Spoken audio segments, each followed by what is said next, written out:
Student, आज का जो हमारा टॉपिक है वो मैं आपको पढ़ाऊंगी टाइम सीरीज। हमारे पास चैप्टर नंबर 16 है जिसको हम डिस्कस करेंगे टाइम सीरीज का इंट्रोडक्शन, ताकि आपको कंफर्म हो जाए, आपको मालूम हो कि what is the time series. अच्छा देखिए, टाइम सीरीज क्या है कि जब हम न्यूमेरिकल अरेंजमेंट ऑफ डेटा लेते हो और उसमें टाइम इन्वॉल्व हो जाता है तो वो हमारे पास कहलाता है टाइम सीरीज। इट्स मीन कि हम इसकी डेफिनेशन जो है वो लिख सकते हैं कि न्यूमेरिकल अरेंजमेंट ऑफ डेटा। मैं आपको यहाँ लिख कर बता रही हूँ सिंपल डेफिनेशन, अगर आपसे पूछी जाती है numerical arrangements of data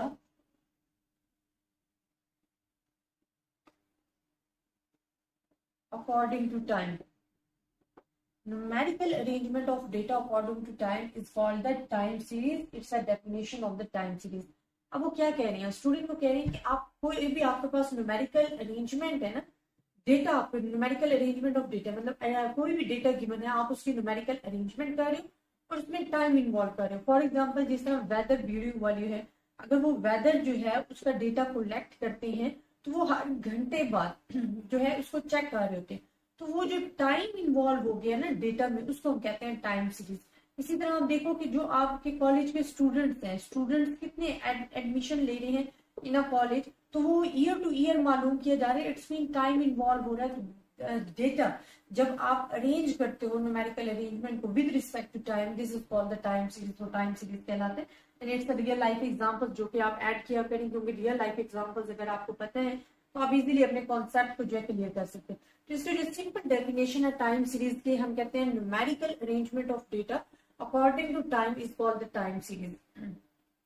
time series की आपको इक्वेशन माइंड में रखनी होगी। सिंपल इक्वेशन है, ई जो हमारे पास है फंक्शन ऑफ टाइम को शो कर रहे हैं और ई जो है वो एरर को शो कर रहा है, रैटिक वैल्यूज को शो कर रहा है, ठीक है, इरेगुलर पैटर्न को शो कर रहा है। इरेगुलर पैटर्न ऑफ वेरिएशन होता क्या है? इरेगुलर पैटर्न ऑफ वेरिएशन, देखिए वेरिएशन कहते हैं चेंजेस को, ठीक है। इरेगुलर क्या है कि जो रेगुलर पैटर्न नहीं होता। फॉर एग्जांपल अब एक सीक्वेंस में आपके पास डेटा आ रहा है और उसमें सम इरेगुलर सिस्टमैटिक चेंजेस आ जाते हैं। इरेगुलर क्या होते हैं? जिन्हें फ्लड्स आ गए हैं, आपका डेटा उससे मुतासर हो गया, फायर्स हैं, इसी तरह अर्थक्वेक है।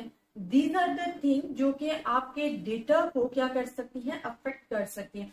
तो ये वो अनासिर हैं जिनको हम कहते हैं कि इरेगुलर हमारे पास पैटर्न है, कि आपने एक सीक्वेंस में आपका डेटा जा रहा है बट एरर आने से आपका जो डेटा है उसमें मिस्टेक्स आने के चांसेस आ जाते हैं। तो आपको बेसिकली पता होना चाहिए कि टाइम सीरीज क्या है। जब आप numerical arrangement of data according to time करते हो तो this is called the time series. It's a equation of the time series है और हमारे पास ये चीज आ जाती है। अच्छा, इसमें दो चीजें और क्लियर करना आपको जरूरी है।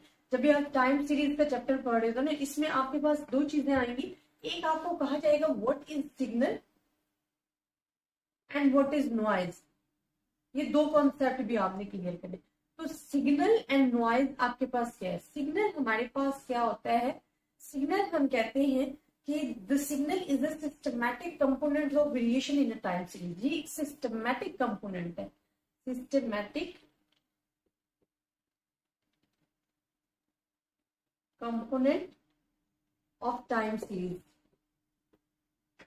ये हम क्या कह रहे हैं स्टूडेंट? Time series. क्या हमारे पास सिग्नल जो है वो एक प्रॉपर सिस्टम के तहत एक कंपोनेंट जो है वो टाइम सीरीज के अंदर आ रहा है। जो नॉइज है वो हमारे पास क्या है कि अनसिस्टमैटिकली, या आप कह सकते हो कि इरेगुलर कंपोनेंट ऑफ वेरिएशन है। ये इरेगुलर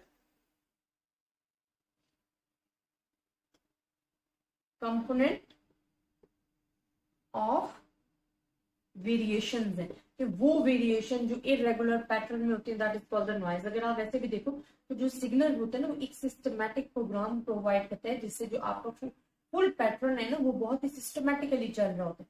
जो नॉइज होता है वो क्या होता है कि वो इरेगुलर पैटर्न पे बेस करता है, वो आपके पास जो आपका डेटा है उसको रेगुलर फॉर्म में नहीं चलने देता, तो वो हमारे पास कहलाता है नॉइज। इसी तरह अगर हम एग्जांपल्स लेते हैं टाइम सीरीज की तो हमारे पास वो भी बहुत ज्यादा इंपॉर्टेंट है। अच्छा, एक और वर्ड आपकी बुक में आया क्रोनोलॉजिकल ऑर्डर। हम कहते हैं the data are arrange in the chronological order. तो जो स्टूडेंट क्रोनोलॉजिकल ऑर्डर होता है ना, उसमें आपके पास क्या होता है? उसमें भी आपके पास टाइम इन्वॉल्व हो जाता है, टाइम इन्वॉल्व होता है। तो आप कह सकते हो कि अगर हम इसके लेते हैं real life examples of the time series, तो मैंने जिस तरह आपको कहा कि वेदर का अगर नोट कर रहे हैं, डेटा कलेक्ट हो रहा है, तो वो ऑनली टेम्परेचर नोट हो रहा है, टाइम इन्वॉल्व हो रहा है। इसी तरह अगर annual yield of the wheat देखी जा रही है तो ईयरली देखी जा रही है।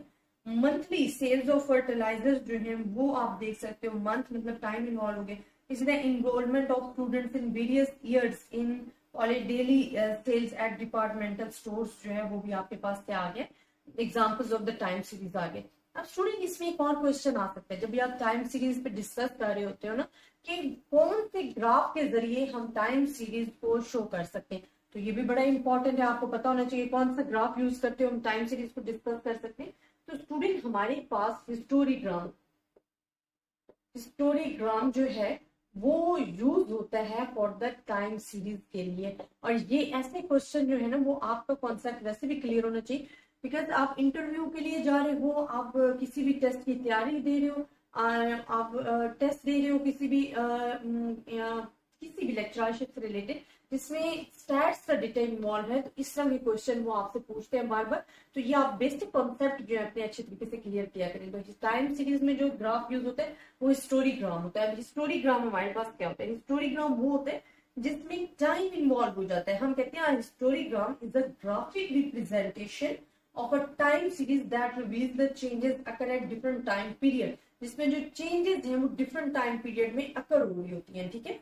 और ये जो हम यूज कर रहे होते हैं वो प्रिडिक्शन एंड फोरकास्ट के लिए जो है वो इन्वॉल्व हो रहा होता है। और जो प्रिडिक्शन और फोरकास्ट कर रहे होते हैं ना अपनी वैल्यूज को, वो हम कर रहे होते हैं अपनी पास्ट वैल्यूज पे, कि आपके पास पास्ट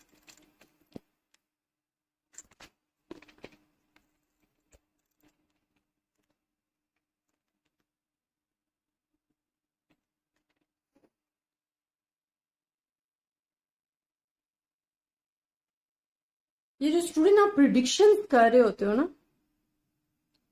ये स्टूडेंट जो आप प्रिडिक्शंस कर रहे होते हो, बिकॉज टाइम सीरीज जो है विद रिस्पेक्ट टू टाइम हिस्टोरीग्राम हम बना रहे होते हैं, तो हम कहते हैं जो हिस्टोरीग्राम है ना is the graphic representation of time series that reveals the changes occur at the different time periods.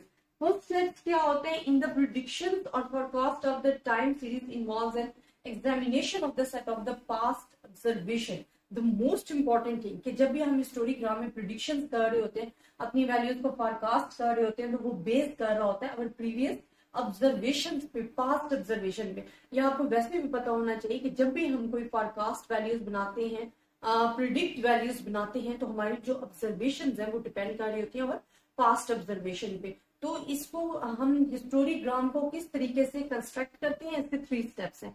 देखिए हमारे पास ये बन रहा है हिस्टोरीग्राम, एक 2 स्टेज होते हैं, एक एक्स एक्सिस एक वाई एक्सिस होते हैं। जो एक्स एक्सिस होते हैं वो इंडिपेंडेंट होता है, वो किसी पे डिपेंड नहीं करता है, ठीक है। और जो वाई होता है वो हमारे पास क्या होता है, डिपेंडेंट वेरिएबल होता है।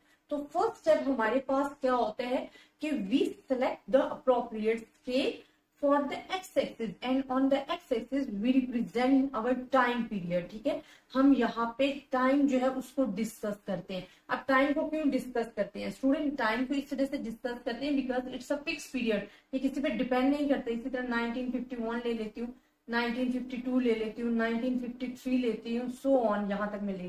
तो ये जो मेरे पास टाइम है ना ये किसी पे डिपेंड नहीं करता है। इसी तरह अगर मैं वाई एक्सिस पे ले रही हूँ तो मैं प्रोडक्शन ले रही हूँ, ठीक है। अब प्रोडक्शन क्या है, प्रोडक्शन डिपेंड कर रही है टाइम टू टाइम आपकी जो प्रोडक्शन है वो चेंज होती जाएगी, ठीक है। मतलब फॉर एग्जाम्पल यहाँ 20 है, यहाँ 40 है, यहाँ 60 है, यहाँ 80 है, सो ऑन। अब आपके पास जो भी ऑब्जर्वेशन आ रही है वो डॉट्स लाइन के जरिए आपने मिला देनी है, और उन डॉट्स को एक लाइन के जरिए मिला देना है, जिसको हम कहेंगे ये हिस्टोरीग्राम है। तो हिस्टोरीग्राम जो कंस्ट्रक्ट करने का तरीका है, बनाने का तरीका है, उसमें फर्स्ट स्टेप हमारे पास क्या है कि use an appropriate scale for the time period and time period taking on the X axis, because X axis जो है वो शो करता है इंडिपेंडेंट वेरिएबल्स को। एंड सेकंड हमारे पास क्या होता है, use an appropriate scale plot the observe values of Y axis on the dependent variable against the given points of the data. It's mean कि आपने जो डिपेंडेंट वेरिएबल्स है वो वाई एक्सिस पे लेना है और उसकी वैल्यू शो करनी है। And then join the plotted points by line segment to get the required histogram. और इन तमाम पॉइंट्स को जितना भी आपके पास डेटा है आपने डॉट्स के जरिए शो करना है और बाद में आपने इस तमाम पॉइंट्स को मिला देना, तो ये आपके पास आ जाएगा आपका डेटा, आपका हिस्टोग्राम, जो कि आप यूज कर सकते हो फॉर द टाइम सीरीज। तो आपको बेसिक पता होना चाहिए कि what is time series, what is noise, what is signal, histogram क्या है और real life examples of the time series क्या है। तो I hope student time series से रिलेटेड आपका जो कॉन्सेप्ट है वो क्लियर हुआ होगा। लेकिन अगर आपको फिर भी किसी भी किस्म की कंफ्यूजन है आप मुझसे डिस्कस कर सकते हो। ज्यादा से ज्यादा स्टूडेंट्स के साथ शेयर कीजिएगा। अपनी दुआओं में याद रखिएगा। अल्लाह हाफिज।